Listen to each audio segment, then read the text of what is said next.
Part 1. You will hear a woman booking a room for a party at a community centre. First, you have some time to look at questions 1 to 4.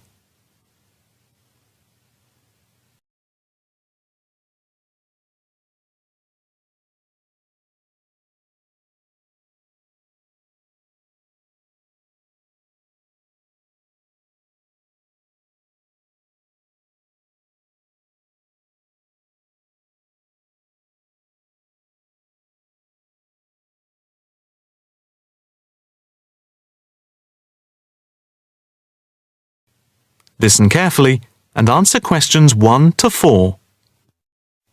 Hi, good morning. My name's Pete. How can I help you? Hi, my name's Maria Lincoln. I understand you hire out rooms in the community centre as venues for parties? Yes, we do. We've various sized accommodation. It depends on what you're looking for, really. We're looking to hold a party, a children's birthday party, and we need a room that will hold about 70 people, with space for a small disco area, games, dancing, and food. Well, we have a large room, and it would certainly hold at least 100 people comfortably. It's used a lot for parties and things like that. That sounds as if it might be suitable. I've tried various venues, and they're either booked up or they don't hold enough people. Can you tell me when you were thinking of holding the party? I know it's short notice, but we wanted to hold it Saturday week. That's September 15th. Let's have a look. Yes, you're in luck. The Mandela suite is free then. I'll just write that down. Mandela. And the time. When were you thinking of holding it? In the afternoon, from 3:30 p.m. to 9 p.m. Yes, okay. There's no smoking on the premises, and we're only licensed to have soft drinks. Oh, that's okay. I think I'm happy to go ahead. Before you hear the rest of the conversation, you have some time to look at questions 5 to 10.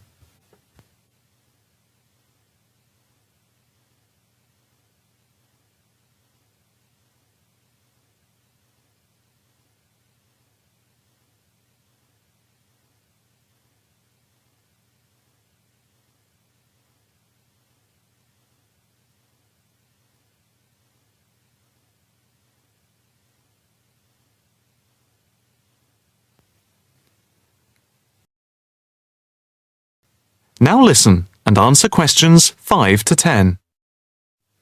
Can you just give your postcode? Yes, it's PA5 7GJ. Fine. And the flat and street number? It's flat number 40, and the street number is 35. Okay, so that's flat 40, 35 Beaches Street. Yes, that's right. And a contact number? My landline is 223279 with the code. But I'll give you my mobile number, which is 07897 293381. Okay, 293381. Can you tell me how much it will cost? It's quite reasonable, actually. It's £115 for the hire of the room, with tables and chairs. But if you want to hire disco equipment, we've got a basic system with speakers and other equipment for £25. But there's no technician around in case anything goes wrong. And of course, it's optional. That would save us carting something from home, but maybe we should bring a spare sound system just in case. We've never had any problem with the system, but you might not want to take any chances. What about catering? Well, we had thought of getting everyone bringing something. We have someone who can do catering for £9 a head, including the cake if required. That's handy, but it's a lot as we have a fairly tight budget. So, you want to go ahead with the booking? Yes, certainly. Okay. I need to take a deposit of £30, which is refundable. The balance needs to be paid 2 days before the event at the latest. Fine. You can cancel up to 2 days before, but after that you lose the deposit. We don't intend to cancel, but is there any insurance we can take out? Yes, there's a form here somewhere. How much? It's, let me see. It's only £9 for the 24-hour period, and that covers you for cancellation, damage, and injury. Well, at least we'd better have a look at it. How would you like to pay the deposit? Cash. I'll just give you a receipt.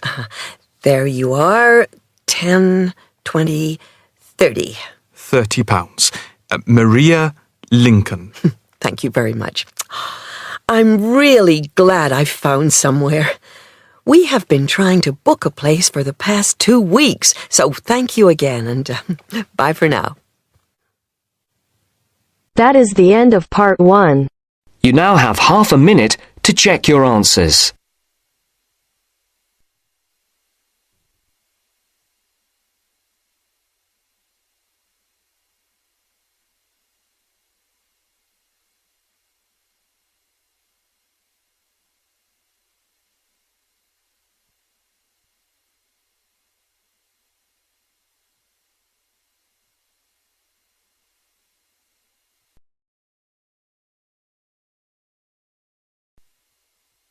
Now turns to part 2. Part 2. You will hear a guide giving instructions to a group of international students in Canada preparing for a whale watching trip. Before you hear the talk, you have some time to look at questions 11 to 16.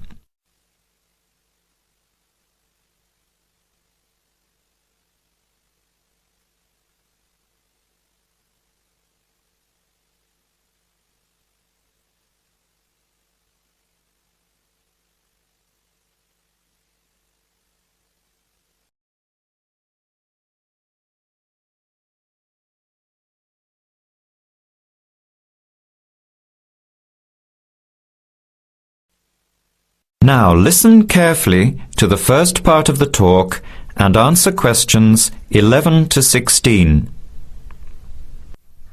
Hello, everyone. Glad to see so many happy faces on this wild and windy day. Are you all ready to go looking for whales? I'm Tony, and our other guide today is Dale. We'll be using these 2 rubber boats you see here, and our trip today will take 3 hours. In a few minutes, we'll be heading into part of the largest temperate rainforest of the Pacific Northwest. I'll show you our route on the map here. This is where we are now. We'll be leaving the sheltered bay and heading out across the mouth of the bay toward the open water. As you know, last night there were strong winds in the area, so we can't go out into the ocean as we had planned. Near the mouth, the water will be quite rough. That's where we are most likely to spot orcas, or killer whales as they are also called. After crossing the mouth of the bay, we'll enter the calmer, shallower waters. This is where you look for gray whales. Then we will continue up this narrow inlet close to the shore. You will have a great view of giant fir and cedar trees that have never been logged. Here is the place to watch for wildlife. You are likely to see bears along the shore and eagles in the sky overhead. Right at the back of the inlet here are the hot springs where we will be stopping for an hour. You can have a soothing soak in bubbling hot water before the return trip. I'll tell you a little bit about the whales now, because with the noise of the wind and the engine, you won't be able to hear much out there. As we head out in the boat, we will probably see dolphins first. They are a gray color and quite small, 1 to 2 meters long. They will swim right beside the boat, racing along and sometimes jumping out of the water just ahead of us. They swim very fast, and they are playful and curious. They're really fun to watch. The next ones we'll see are orcas, or killer whales, which are actually members of the dolphin family. They are 7 to 8 meters long, very fast, and they have sharp teeth. Some stay in these waters all year round. We identify them by the distinctive black and white color. They feed mainly on salmon in these waters, but the orca diet can include seabirds, seals, dolphins, and other mammals. They can be fierce hunters, and this is why they are called killer whales. We should start watching for them as soon as we get out toward open water. We're likely to spot the orcas from a considerable distance. Watch for the black and white marking and mist spouting from the blowholes on top of their heads. Just outside the inlet is where we will probably see gray whales. The grays are migratory. They pass through here twice a year, moving from far in the north where they feed to the warm southern waters where they breed. You are very lucky today because several have been reported in the area. Unlike the orcas, grays are solitary, except when you see a mother with a calf. The gray whales are much longer and heavier than the orcas, 14 meters long, and weighing up to 30 tons. The gray whales are filter feeders, gathering tiny ghost shrimp from the sand at the bottom. We recognize grays from their tail fins because each one is different. Once we find the whales, we'll come up as close as we can safely. We are allowed to approach the whales no closer than 50 meters. But that feels pretty close when you are in the presence of animals this big. You'll see mist coming out of the blowholes when they breathe out, and you'll hear a loud hiss. If we are downwind, we might even be able to smell them, a strong, fishy smell. Before the talk continues, you have some time to look at questions 17 to 20.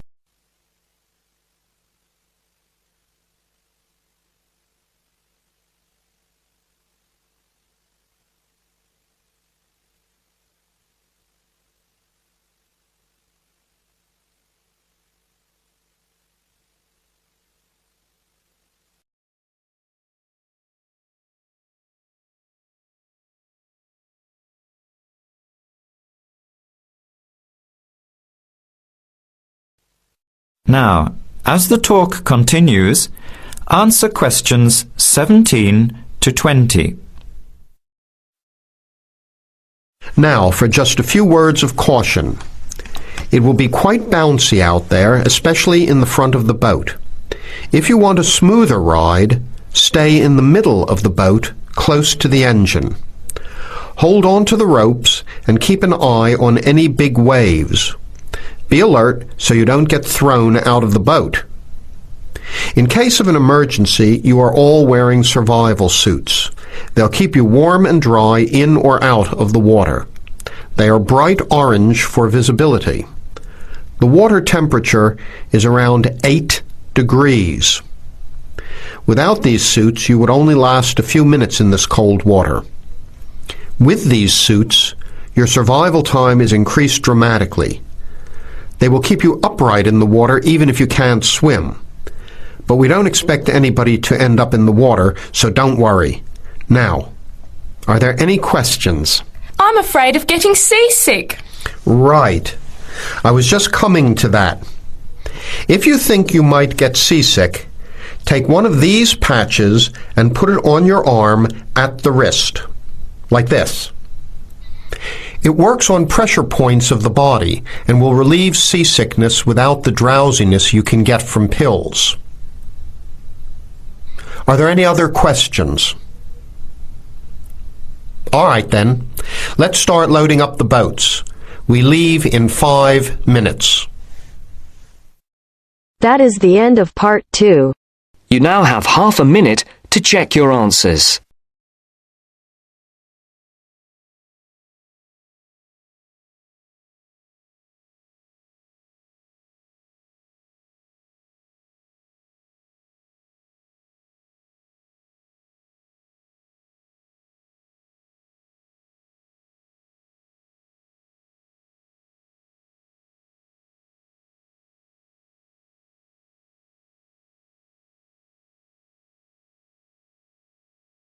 Now turns to Part 3.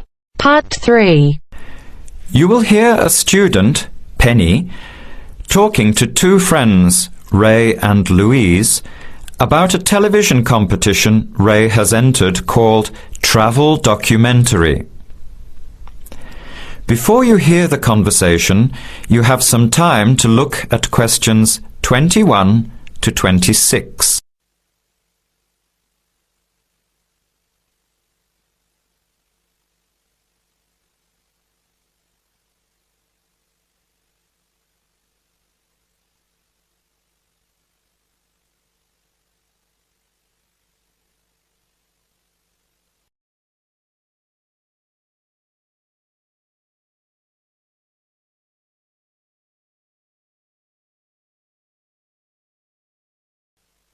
Now, listen carefully and answer questions 21 to 26. Hi, haven't seen you two in ages. What have you been up to? Hi, Penny. Ray is really excited. He's just been shortlisted for Travel Documentary. He could be off travelling around the world for 3 months. Travel documentary? What's that? You've never heard of it? Don't you watch TV? Well, actually, no, hardly ever. Especially since I've started working on my thesis. I don't have time to breathe, let alone watch TV. So what's this all about, Ray? Well, actually, it's a competition run by public TV. It involves my two great loves, travel and filmmaking. Is it that program where people are sent around the world making documentary videos? I have heard of it. Fantastic! So you've been chosen? Not yet. I'm one of 34 selected for an interview next week, so I've made it through the first cut. Yeah, there were over 200 applicants from around the country. Pretty amazing, hey? Well, I've been lucky so far. What's the next stage? 13 are chosen from the interview to do a 4-week training course in documentary filmmaking. Then, the 8 finalists get sent off with a video camera to travel around the world. Sounds incredible. What's the catch? The catch is that every 2 weeks you have to send in a 10-minute video from a different part of the world. It's broadcast on TV along with the work of 3 of the other competitors and judged by a panel of experts and the TV audience.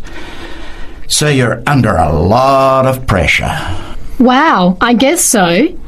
You mean you're on television every 2 weeks? Yep, that's right.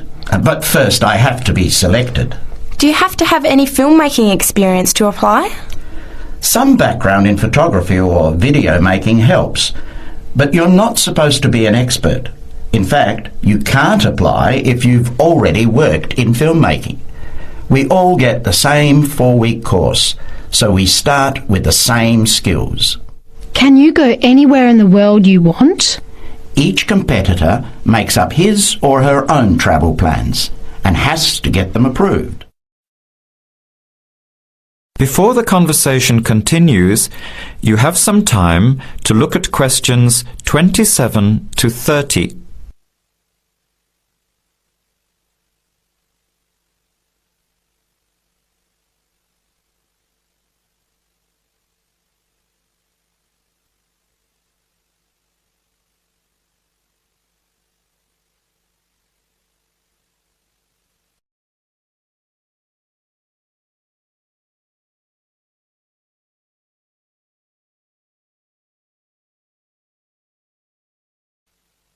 Now, as the conversation continues, answer questions 27 to 30. Have you talked with anyone else who has done it? As a matter of fact, just last week, I met Sarah Price, a girl from here who did it last year. What did she have to say about it? She said it was the most amazing experience of her life, but it was really tough at times. I think you'd have to be really brave to take off like that alone with so much responsibility. It's not like going on a holiday, is it? No.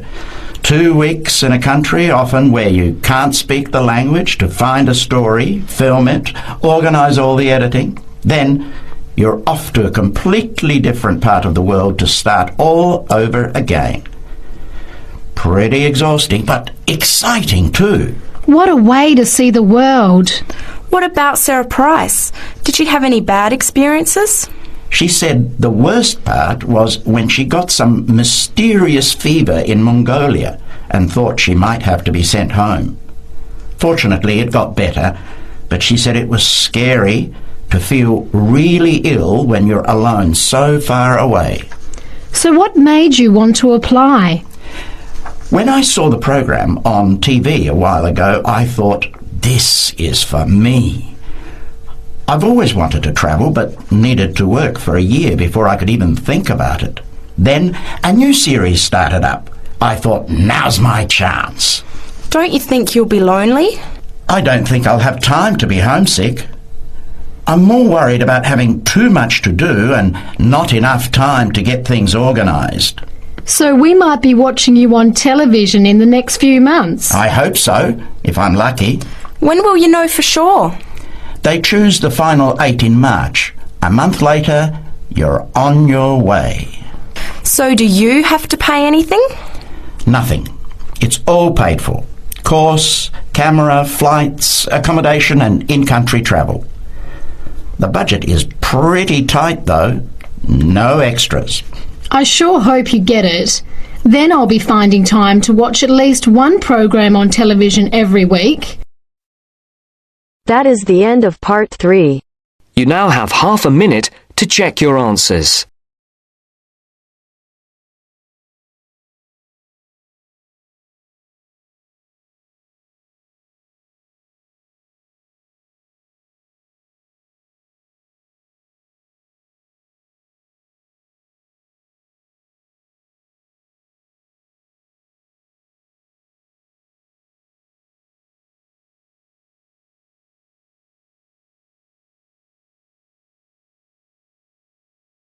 Section 4.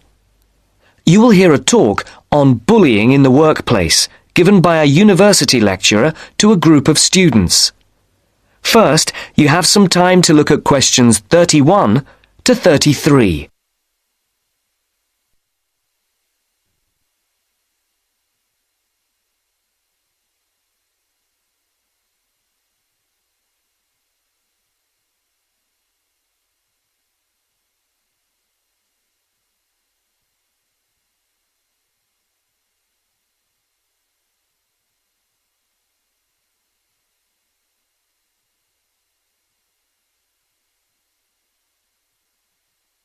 Now listen carefully and answer questions 31 to 33. Complete the notes made by one of the students present. Write no more than 3 words for each answer. Good morning. My name is Dr. Mervyn Forrest, and I specialize in management techniques and training. I've been invited here today to talk to you about the cost to the economy of bad management. And what I would like to dwell on first is an area that has recently been exercising everyone, and that is coercion in the workplace, or, to put it more simply, bullying. It has been estimated that bullying at work costs the British economy up to £4 billion a year in lost working time and in legal fees. And with the problem apparently on the increase, it is time that managers took on board what is happening. I would like to think that what is perceived as bullying is nothing more than lack of experience, insecurity, or lack of awareness on the part of managers, and not a conscious effort to attack someone. But that is perhaps a case of my being naive or over-hopeful. Before we break up into groups to look at the first task on the handout you've got, I'd like to give you a start with some of the main bullying methods that have been identified so far. Basically, what I'm going to do here is to give you examples of 1 or 2 points. Can you all read the OHP clearly? Yes? Right, off we go. Now answer questions 34 to 40.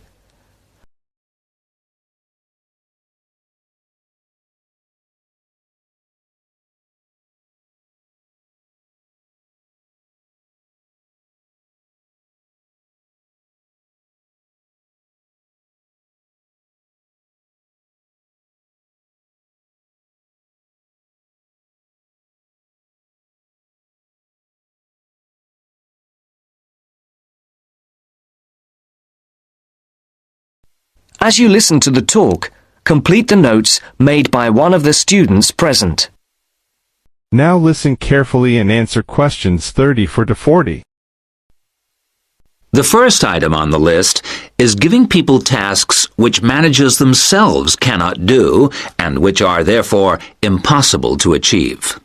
This is, in fact, a very common strategy used by managers to manage their subordinates. It gives certain people a false sense of security as they watch others failing while they try to achieve the goals set. Another simple bullying technique is constantly moving the goalposts, especially when one's employees are in the middle of a task. This is not bad management, it is just plain stupid. All targets and goals set should be easily achieved within a realistic timescale. Sending memos to someone else criticizing the performance of a task where the individual has no way of replying is another common technique, especially when the manager concerned does not reply or makes it impossible for subordinates to contact him or her by not answering the telephone or not replying to emails. This is not the style of a sound manager, but rather the antics of someone with emotional problems. If you behave like that, don't expect your staff to respect you. And now, the technological bully. It is interesting how all tools designed to help can be turned into dangerous weapons. The urgent email bully is fast becoming a problem in the office. Employees turn on their computers to be faced with a string of badly worded emails, making instant and often unrealistic demands, which reveal the hysteria mode of management. Have you ever felt a sense of dread before looking at your email, even your personal messages? All companies should develop a company strategy whereby there is an email code of practice, with offensive messages being forwarded to a designated person for appropriate action. I would now like you to break up into groups and brainstorm other bullying techniques which you think you may have experienced, and perhaps, if you're honest, which you have been party to. I can think of at least 9 more bullying strategies. I would also like you to consider ways in which you think that each of the techniques on your list can be countered. Is everyone clear as to what the task is? Yes? Okay. You've got 20 minutes to do this. That's the end of section 4. You now have half a minute to check your answers.